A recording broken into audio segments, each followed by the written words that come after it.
So let us see the limit of a function.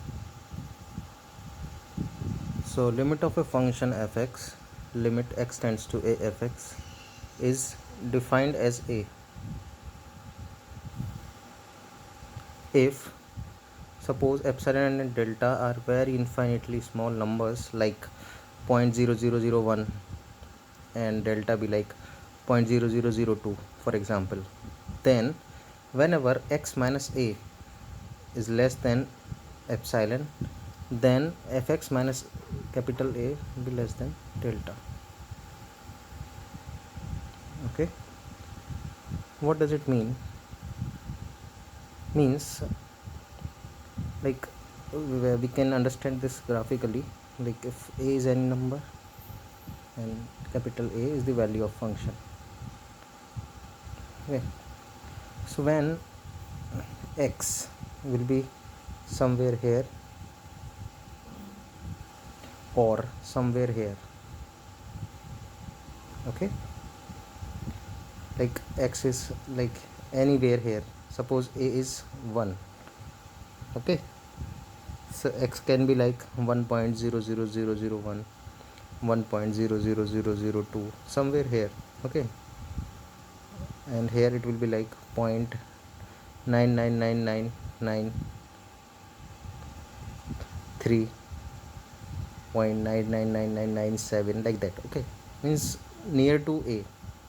Suppose a is 1, okay, and then the value of function also should not change very much, okay, like it, I mean if you are not reaching a, don't reach this value a, accept this value.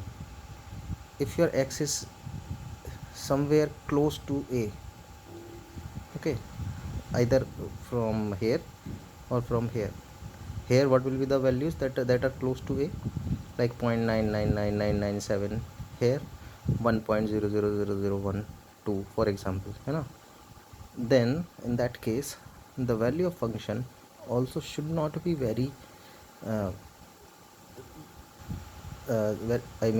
should not change very much.